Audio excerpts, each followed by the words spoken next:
welcome to the Withering Effect, episode 2. Today's date is June 6th, or not June 6th, June 22nd, 2019. About messed up already. I am Duds, or also known as Duds Versus in most social media circles. And I'm Bankgaardappel, or Bank for short, and today we're going to talk about some Minecraft. I had to work pretty much all week this week, so I didn't get to play much, but what about you? Did you get to do something this week? I did some things when I wasn't tripping over my own tongue, so... Right. One of those things we actually worked on in stream last night was putting houses in front of my keep, and I still plan on doing some god armor while we still have the chance, because, I mean, it's like you kind of have to have it now, right? Everyone's making god armor. Yeah, even I'm starting to wonder if I should start making some, just because we can, I guess. Yeah, I literally think I'm going to make some and just put it in a case and be like, look, that's my god armor I never wear. I got it, and there it is. Pretty much. Yeah, well, at least you could put it on an armor stand, maybe. Mm-hmm. Alright, so, you had actual work, and then you were playing another game this week? I did play a bit of City Skylines. I've never played that, but I hear a lot of good things about it. It's sort of like a newer version of the old SimCity, I guess. Mm-hmm. You just build a city, and there's a lot of management you gotta do. Traffic's often an issue. Gotcha. It's kind of fun, but it's I don't know. For me, it's one of those games where you don't have to think too much. You can just sort of sit there really tired and just play a little bit of a game. Yeah, that's kind of like Breath of the Wild for me. Right. Yeah, I switched those games up a bit, and I guess this week it was this one. Yeah, I tried to do Breath of the Wild while tired, and then I get really bad at it, and then I get really mad because I'm bad at it. And then you keep dying. Yeah, it's horrible. Yeah. But so, yeah. Well, we're stepping all over each other, and we even scripted this first part of this episode, so that's going great. I guess it's where the script sort of stops. It's where things gets messed up. Yeah. Let's just jump into Minecraft news, because it's not a lot of news this week, and then we can move on to our main topic. Yeah, good idea. Alright, so we have 1.14.3 pre-release 4, because, it's going to go to, pre-release 9 before it gets all said and done. Probably. Yeah. Okay, so Pigmen do not aggro on players, even if the alarm Pigman has line of sight. Yeah. So apparently, it only affected the pre-release 3, according to Mojang, and basically the Pigmen wouldn't share their aggro anymore. And in pre-release 4 they will again. So I guess that's gonna fix gold farms again. Yeah, because I've been AFKing it there, getting a ton of gold, worried that it was going to break it and have to wait for 1.14.4 to come out and fix that kind of stuff. Yeah, well, I guess technically it wouldn't really break. I guess you would just lose aggro often. Yeah, you'd have to be constantly shooting Pigmen. Probably, yeah. So it's a small fix. Yeah. Next, what do you want to call it? Fix or anything like that. Item frames in the world disappear and cause multiple error message on the server console. / placing an item frame causes client to crash. That seems like a big problem. Yeah, it did sound like quite a big problem. I did read a little bit into it, but I mean, this kind of describes it already. Sometimes item frames would cause bad stuff to happen. I mean, and it would disappear. I think it's from 1.14 already, like the 1.14 release. Yeah, item frames just seem to get the short shaft every update. They cause some game-breaking mechanics for some reason, and they're just like, I just hold things. Yeah, they seem like such simple blocks. But I guess there's more to them. Next thing, the world border is no longer solid. I have no clue what that was about. I'm assuming you couldn't... Well, can you walk through the world border now? I don't know. I was kind of assuming that the visibility of it, I guess, it just turned sort of that solid. Could be true. And now you can see through it again, but I mean, yeah, all the things in the game can be sort of broken. So maybe there was a glitch where you could sort of walk through it or something. Mm-hmm. Or now you can. I guess they didn't fix it that you can walk through it now. That would be weird. I guess I have no idea, to be honest. If anyone understands what that one's about, go ahead and tweet us or let us know in the emails and all that kinds of things. I assumed it was about being able to see through it. Uh-huh. More than likely, probably. And for the last bug fix on pre-release 4, blazes can now see through blocks they shouldn't be able to, or they could see through blocks they shouldn't be able to. So I guess they were constantly being aggro, which broke a lot of blaze farms, because obviously they fly up when they're aggro. Yeah, pretty much. I sort of read into it, but I forgot it a little bit again. But there was something about trapdoors as well. Oh, wow. That they could see through that, and that they now can't anymore. Okay. Something like that. But it should be better. Yeah. I mean, I always used the old, what do you call it? The V farm, where it had just minecarts going back and forth for the blaze farms. I always liked that one a little bit better. Yeah, but that obviously would get trashed if they could see through blocks. Yeah, I mean, it would be wrecked really bad. Yep. It's not friendly for when somebody aggroes a blaze. No, it's not. It is. I think it's easier to make than one of the others. I'm not sure. Also, I'm not a big fan of a lot of pistons pushing stuff. That tends to lag a bit. Yeah, and it's noisy, so you're just AFKing in this extremely noisy room. Oh yeah, that too. Pistons are quite loud. Yeah. Okay, the last little bit of Minecraft news is the new launcher they have that's in beta. You actually played around with it, whereas I just read about it. Yeah, I watched a video about it. Carl linked it to us, I think it was. And then I was like, I'll just give it a go. I'll look in it. Because there was one aspect in it that I thought was really interesting, which was the patch notes. Mm-hmm.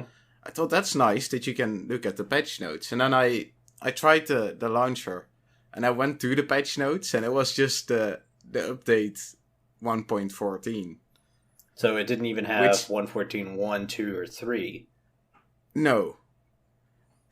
So it was sort of behind quite a bit. And if it was things like pre-release bug fixes or that kind of patch notes, that would be interesting. But this is quite old news already. Yeah. Which was a bit of a shame. Then again, it's still in beta, so they might work on that, hopefully. Mm-hmm. For the rest, it looks like one of those Windows 10 apps, sort of. They made it a bit, how do you call it? More streamlined, I guess. Mm-hmm. It's slightly bigger than it used to be. I like the really small launcher and just sort of click through it, because you don't really use it for much. Yeah. So I'm not a huge fan of the new launcher. As well, the current launcher we use seems fairly new to me still. We're not using that too long. That's true. I have a complaint on the new launcher, though. I really don't like the white screen that says, Mojang or whatever on it. Is it Mojang or Minecraft? It has a red loading bar. Oh, yeah, when you start up the game. Because I play in a rather dark room. I mean, it's not super dark. I have lamps and stuff on. But when that white hits me in the eyes, I'm just like, ow. Yeah, and I often play late at night, so you don't want a big white screen up in your face. But oh well. If it changes that, I'm all for it. But I'm with you. I like the small launchers because you're on it for half a second. I just want things to be easier to access. I don't want to have to click through multiple tab screens to choose things. Well, the tab screens didn't change much. They're still tab screens. I think they renamed the settings to... I don't know what they renamed it to, or the profiles. Which is still very much the same. You just see a list of profiles you have, and you can easily adjust that. Slightly different configured, but it's still... For visibility and ease of access, I don't think it changed at all. It's just a visual sort of change. Okay, I mean, that's kind of disappointing unless you really like clean looks, I guess. Yeah, I mean, it's maybe there's some people personal who preference. stay on the launcher a little bit longer than most people. For me, yeah. To me, the only thing that came out of the new launcher I liked the most was the fact I can change my skin there, and I didn't have to go to the Minecraft website. Yeah, but you could already do that with the current launcher. Right, well, and that's what I'm saying. The new launcher, at least when they introduced it, came out with this really good feature of being able to change your skin. It's like, what is this now new launcher coming out with that is going to make me want to use it instead? Yeah, well, as I said, the first thing that stood out to me was the patch notes, but they were slightly disappointing. I hope they keep that really up to date. Mm-hmm. That you can read through the pre-releases and the actual current news. Yeah. And maybe it will once it comes out of beta. We don't know for sure. Yeah, I mean, obviously it's beta, so they'll change quite a bit, I'm assuming, still. Yeah, my hard drive, my PC ramped down. I forget how loud. I can't talk today, so today is a perfect day to record a podcast. I mean, yeah. But you have those days. It's gonna happen. I'm really thinking about switching to all SSDs in this computer just because of that noise. Yeah. They can make a lot of noise. Do you ever clean them up a little bit or something? Mm-hmm. Okay. Yeah, on my 1 terabyte hard drive, I'm using like 25% of it. Okay, that's not too much. No, it's like I don't really need a terabyte. I could go with another 500 gigabyte SSD and be good. Yeah. Mine don't make that much noise anymore, but I remember older PCs of mine who did that. Mm-hmm. It's a hell of a noise. It really is. But it's like an air. Let's just go ahead and Minecraft news. I think we can say is done for the week. It's not a lot happened this week. No, I guess the most noteworthy is the beta launcher. Mm-hmm. Which looks cool from the outside, but acts like the old launcher, but bigger this time. Pretty much. Okay, so let's get into the main topic discussion, which when I read it, this is Carl's idea. I thought it was a great discussion. And hopefully it turns out to be a great discussion. I think we can get a lot of comments about it. Yeah, there's a lot of different opinions to have about this topic. Yeah. Let's just go ahead and say it. So this week's main topic is the ups and downs of single player versus Minecraft survival. Right. And to me, this is it's going to cover a lot of stuff, such as let's start with single player. Right. For me, I've never really been a single player or a single player. Right? Yeah, you jump straight into multiplayer, don't right. you? Right. I've never really done it by myself.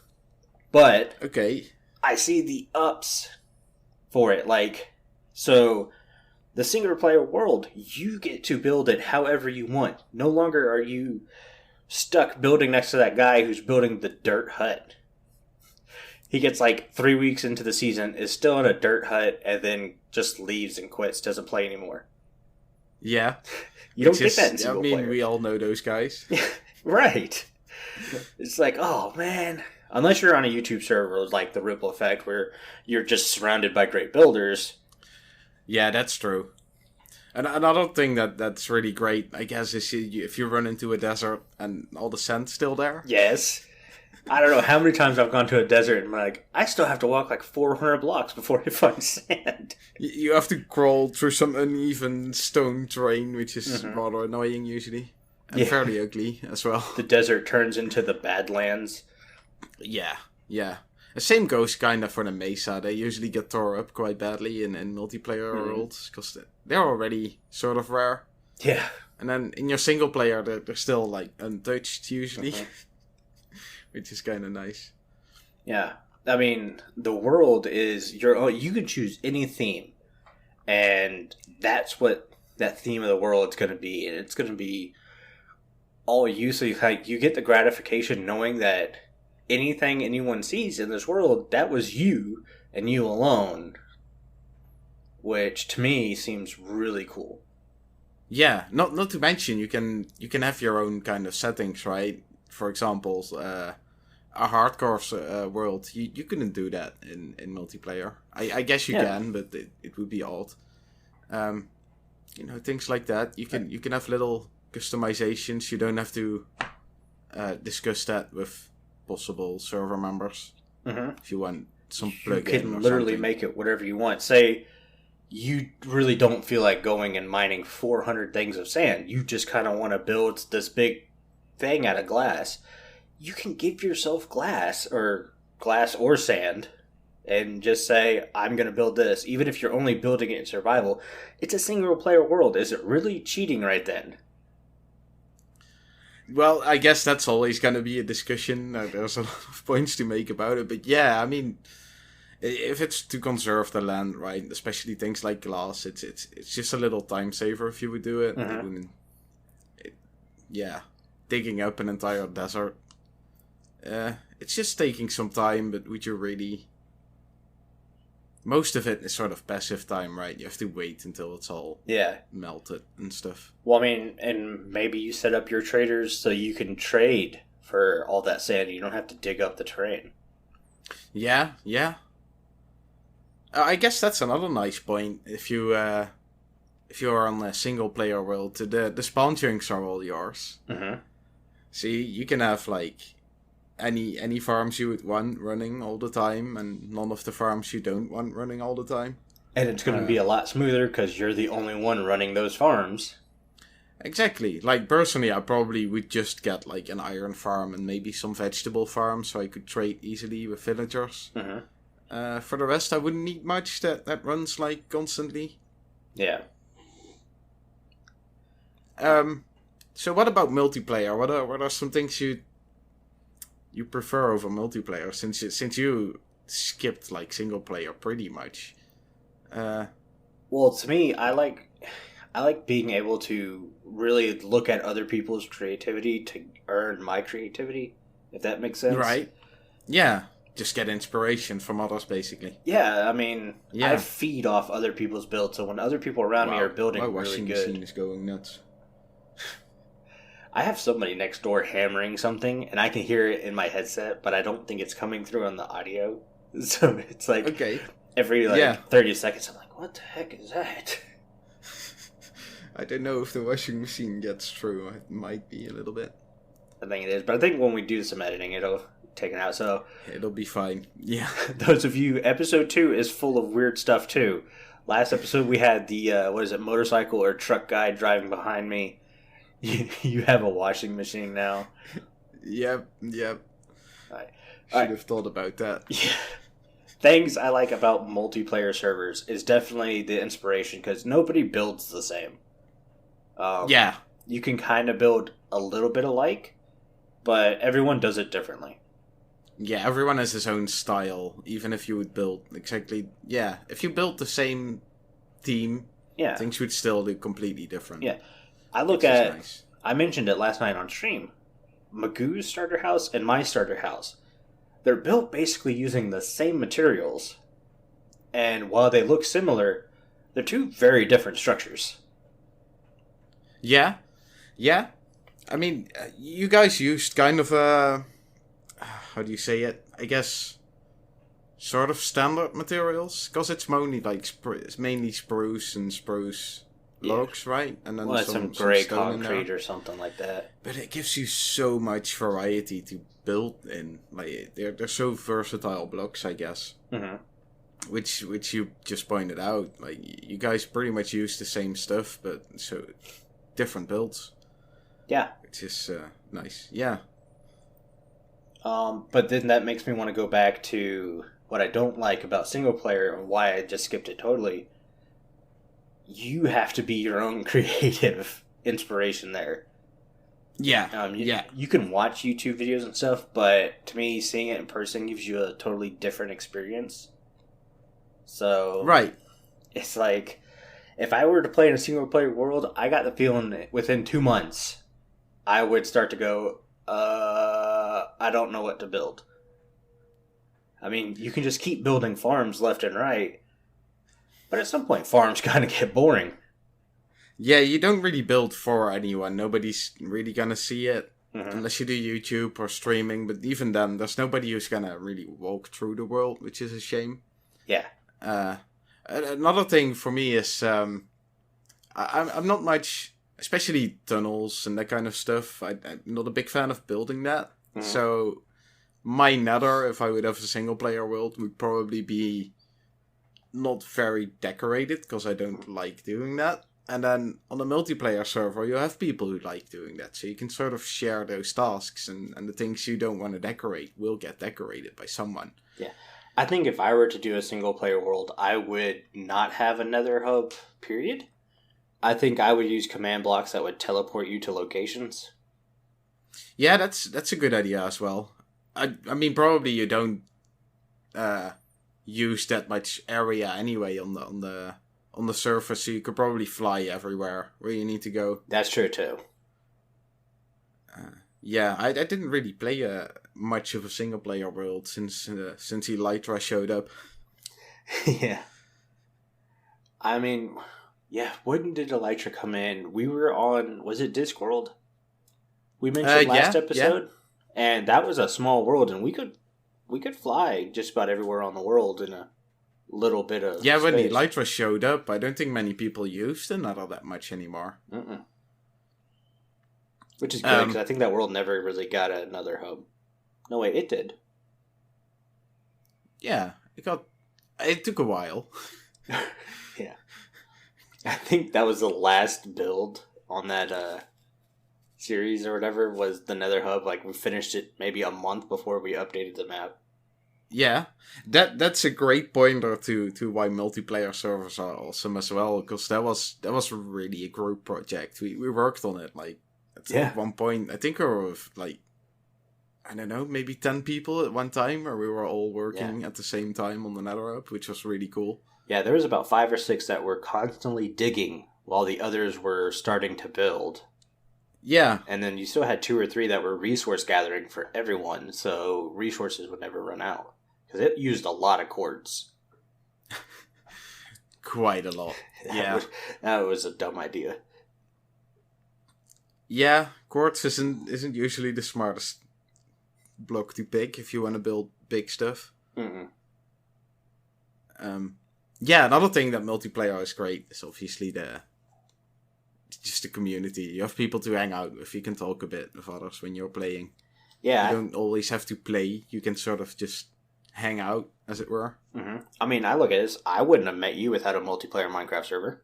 We live completely on opposite sides of the world. Yeah, it was a shop that sort of started it, wasn't it? Yeah. Me ordering a tunnel. Yeah, Bang. I was doing another tunnel shop, and Bang ordered a tunnel that was, 900 blocks long? It was quite a long tunnel. I'm assuming it's more than 900, but I don't remember it so long ago.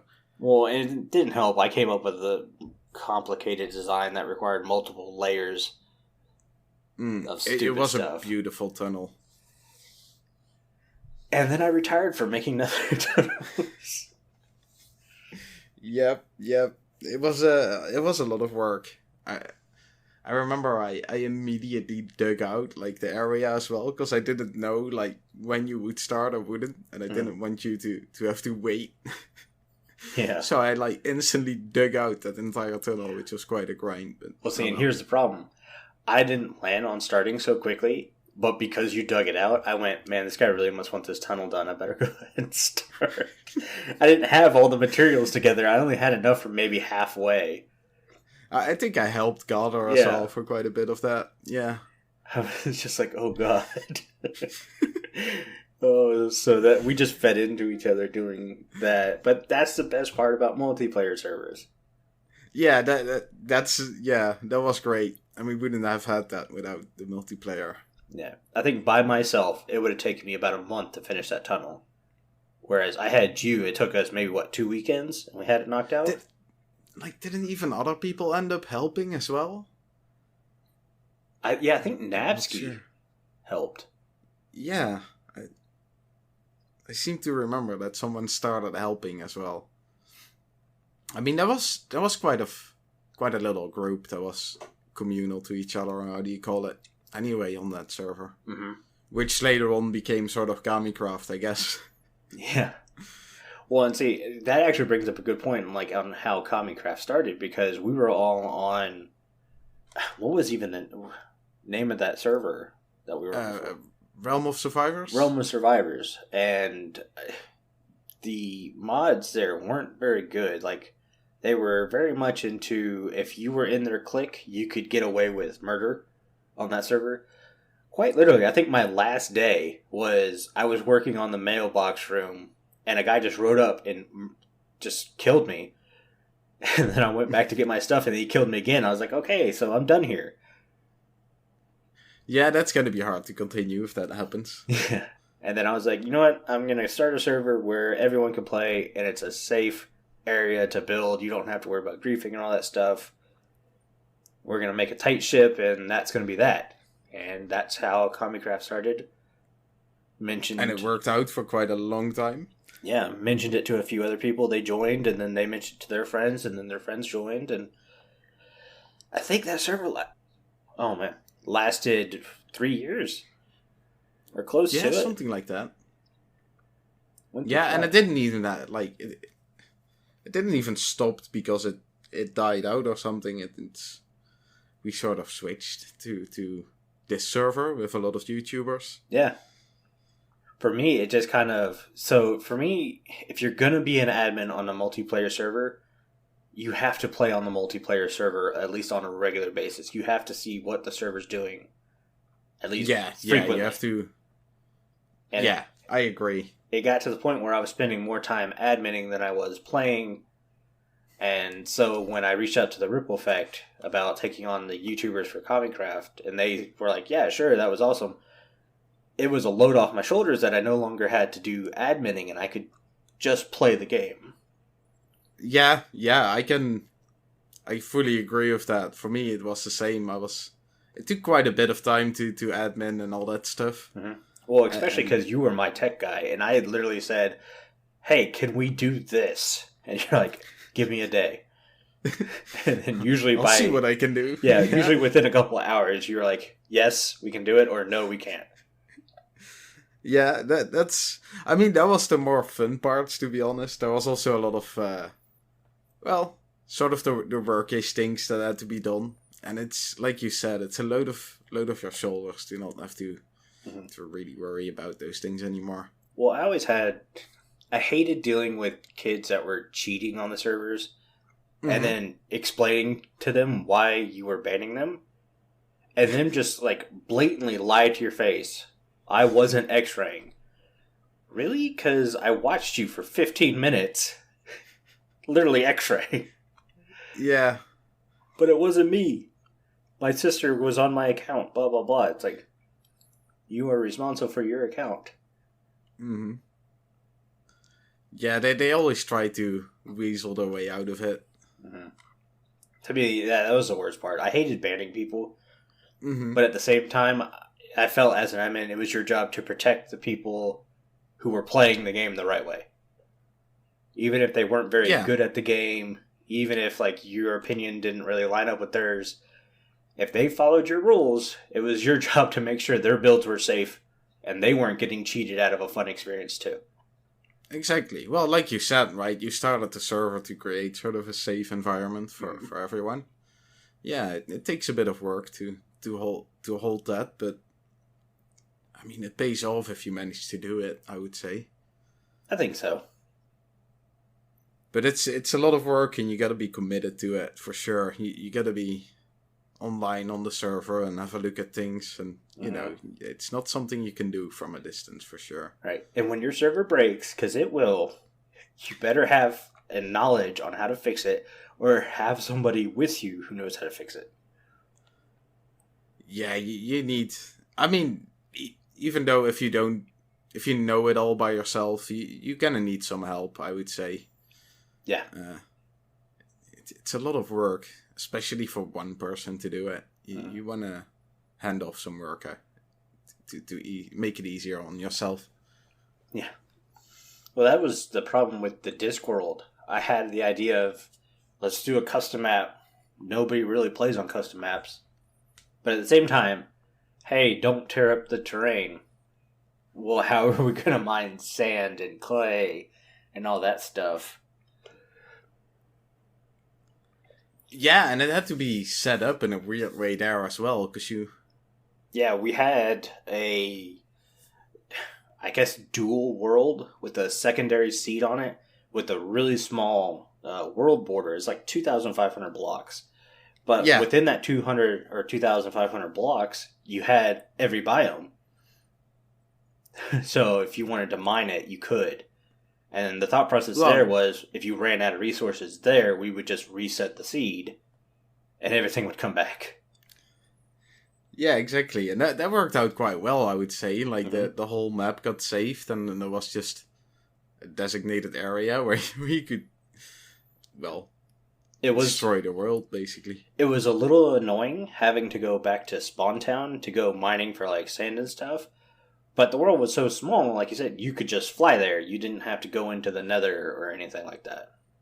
Yeah, well, and for me personally, like, if you have to go to a mining desert, or if you have to go to Spawn Town, it really doesn't matter, except if you often visit Spawn Town, or have a lot of reason to visit it. The area's gonna get nicer, right? Yeah. More people are there, and you'll... Well, that was really the first season we did a shopping district. And we did that in Spawn Town, and I thought it was amazing. Yeah, that was a really cool area. Mm-hmm. We talk so highly. I mean, we're 2 episodes in, and both episodes, Discworld has been brought up. I mean, it was sort of a special place. Mm-hmm. It's the only map I've played on that was a custom map, where somebody actually, like, thought about how the world was made instead of having random generation. Mm-hmm. And it was so well executed. It was a beautiful world. Yeah, the guy who made the world messaged me because he found his world through my YouTube series and was really excited to see what we were doing on it.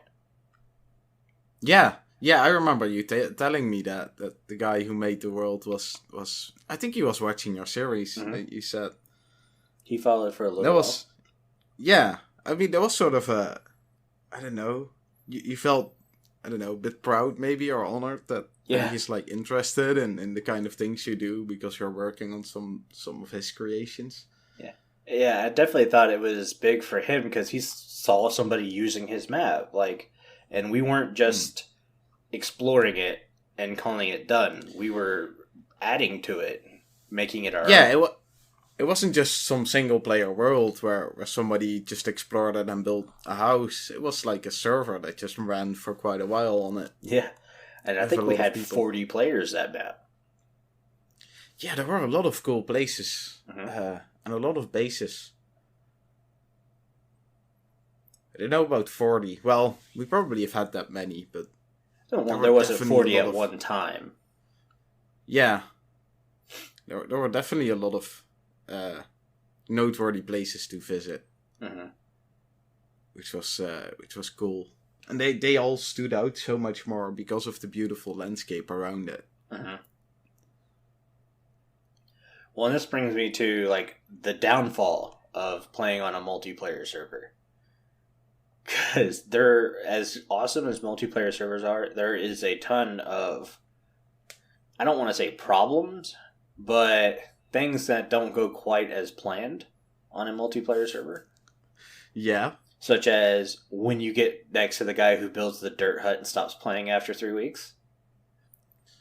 Yeah, or the guy who just randomly decimates a mountain. Yeah, and we've been with all those kinds of players. I remember, like, man, that's a really nice mountain. And then half of it was gone the next day. And then they quit the server the following day. Because obviously it was too much work to rebuild it. Something. It was like, what the heck? That's when Spigot and what did we have? What program was it? Was it, it wasn't World Edit. Core Protect? Core Protect, where it's awesome because then we could just roll back stuff like that. Yeah. Yeah, that was great. Oh, that was such a great plugin. It really was. It made being on Spigot worth it because Spigot wasn't fun to play on. There were so many little quirks about it.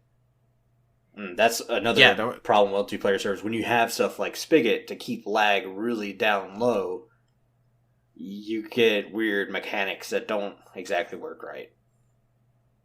I mean, you already got a game that maybe isn't fully optimized for multiplayer. Uh-huh.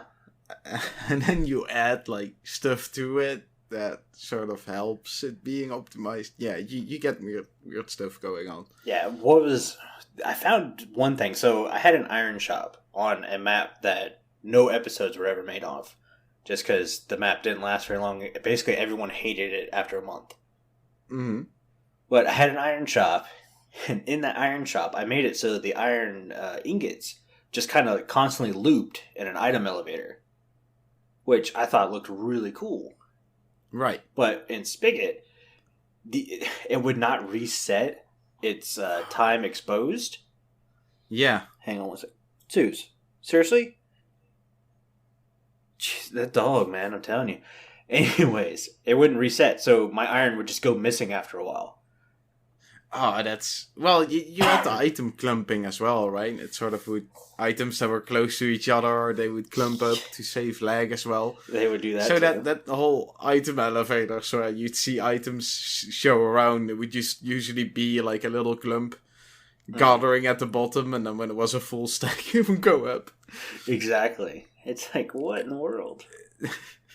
And it got rid of a lot of like cool visual stuff. And that was the first thing I did when we joined Ripple Effect, and I needed an item elevator. Everybody was using the bubble columns because it moves items so much quicker. I was like, yeah. No, I've never had a real item elevator that I can see the items go up and down in a nice smooth pattern before, so I'm building one of those. Yeah, that makes sense. I can't blame you for doing it. Mm-hmm. It looks really cool anyway, like, still. Yeah. Well, I mean, that being said, whenever I have a sorting machine and I'm not looking at item elevators, bubble vaders are the way to go just because they do get the items there faster. Oh, it's so quick. It's I mean, so also quick. for just a regular elevator, they're really nice. Mm-hmm. They're really quick. Yeah, I've got like I like four the of them bubbles in my base. I think I got one. Uh-huh. I don't have much elevation that I need to change. Yeah. Or yet, I should say. There'll probably be some more later on. Yeah. And we're talking about Core Protect and Spigot to reduce stress on a server. I mean, lag's a huge thing in multiplayer servers. Yeah. I mean, it's the main thing, isn't it? Mm-hmm. You always have that moment when you realize the server's too stressed out and now rubber banding's my life. For example. Yeah, last night when we were doing the live stream, it was bad. I think that was some of the worst I've seen since we went back to doing daily restarts. Yeah, it was quite bad yesterday. Yeah. What I also get a lot lately is just the chunks aren't really loading that well for me. Yeah, especially when you first log on. Yeah. You basically just have like the 4 or 6 chunks around you, and then it's just void. Yeah, that's the way I am. And you I just just have kind to of sit there. Yeah, I thought if I would just sit there, the things would load around me. But I found they load faster if you just kind of walk into the void and hope you don't die. The chunks seem to load faster then. Yeah, I don't generally do that. Usually it's fine, but I've experienced that sometimes you can actually fall down. Yeah. Well, and then that scared there is me no in the landing nether. spot. Then the nether last night, I was like, I should kind of walk forward to force load these chunks. And you're like, yeah, I don't know about that. No, I mean, I found out there was, if you sort of aim in the chunk that isn't loaded, and you punch a block or something, that can sometimes help it out. Yeah. But if it actually helps, or if it's just sort of coincidence when you do it, and it just sort of loads at that time. But, I don't know. At least it's something you can do while waiting. Yeah.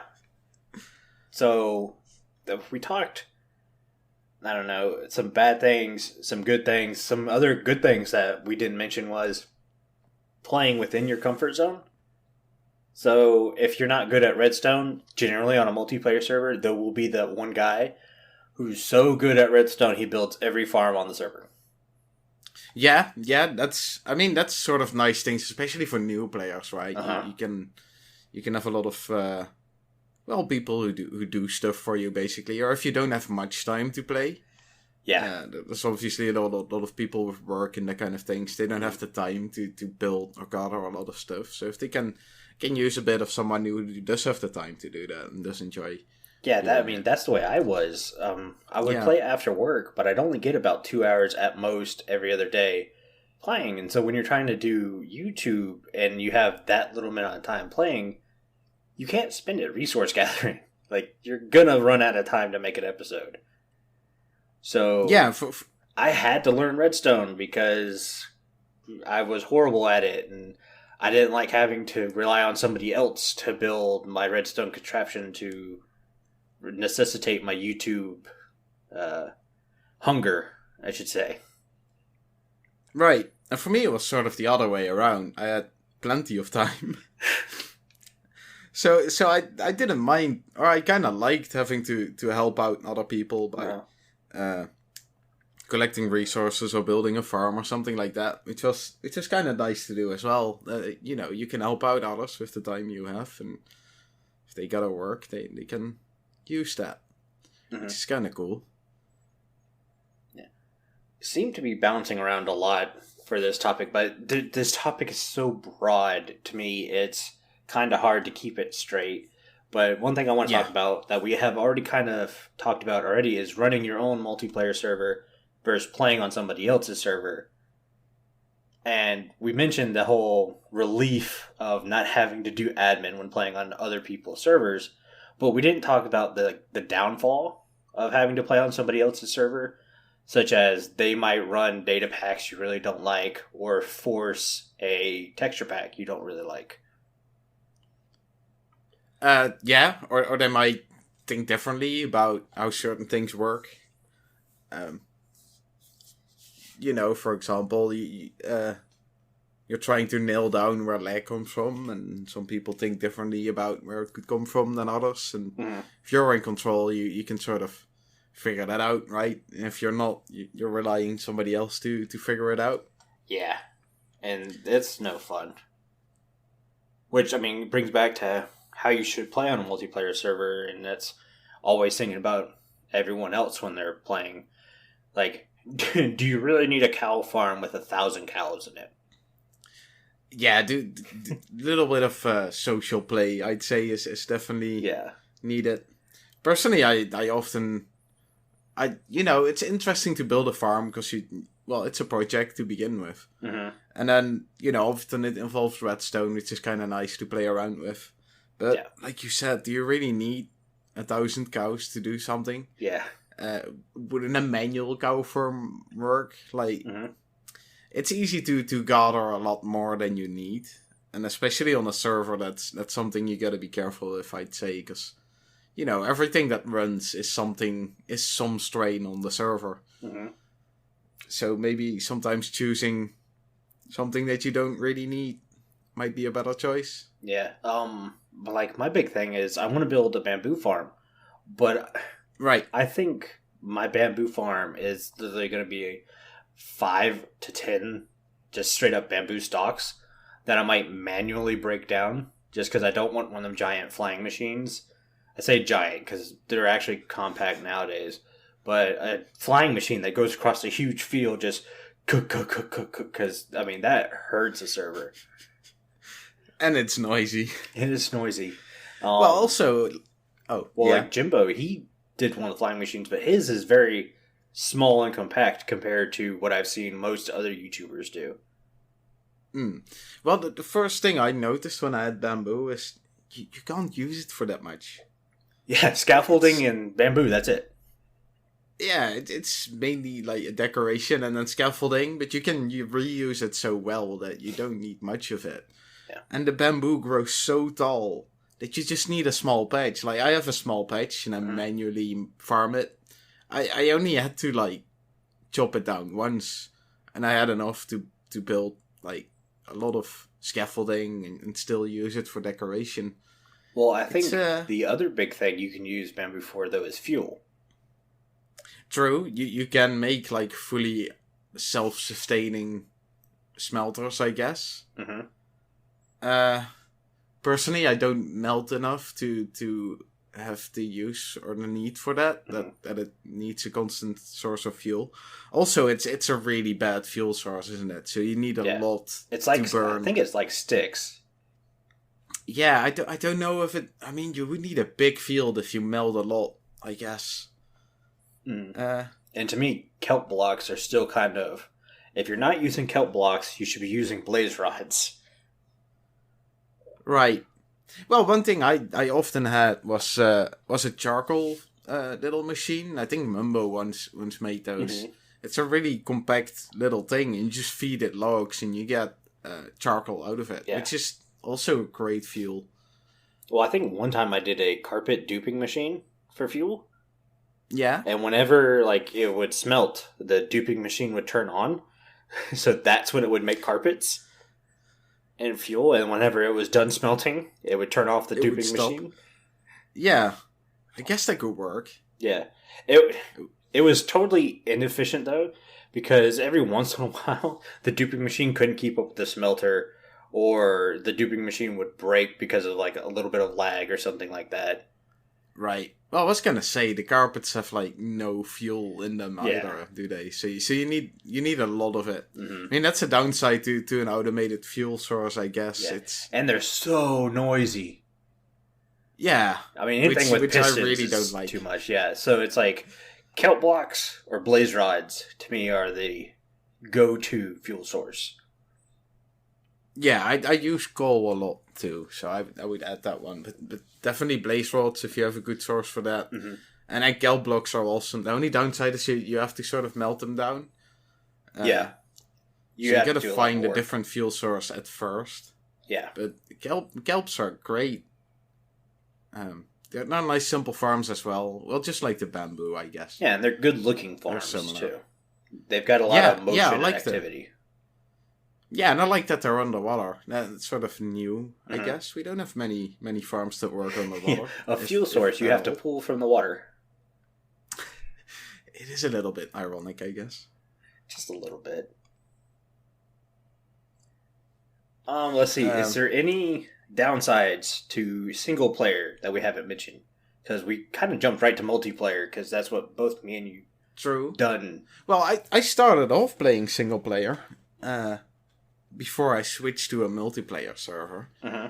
And, well, one of the downsides was definitely, after a certain point, you just want to sort of hang out in your build or whatever. Uh-huh. And you don't do that by yourself. No. So you build a lot, but you don't really spend much time in it. Or at least that's how it worked for me. And in a multiplayer, you don't have that issue. And you can share it. Which in single player doesn't work, right? You can't really show others, oh, look what I've done here. And I think that's my favorite part of a multiplayer server is when someone first visits your base and you're a good way through it and they go, holy cow, what did you do here? This is awesome. Yeah. Well, I think the best part is when they just wander off on their own and start looking around. Yeah. It's sweet. They're interested. They're just interested enough that they don't want to listen to you talking. They just want to look. Mm-hmm. Which is also nice because you don't have to talk a lot. Talking about not talking a lot on a podcast seems kind of like a bad thing. That's true. On a podcast, you want to talk a lot. Yeah. Well, I mean, often in Minecraft, it's typing, right? So talking is a lot easier. Well, I mean, Discord's kind of changed all that. I mean, you had Skype. True. But to me, Discord's changed the way gamers communicate, and it's definitely for the better. Well, you had things like TeamSpeak and such, but they always cost money. Yeah, I never used TeamSpeak because, one, I could never get it set up, and two, I wasn't willing to pay for my own server.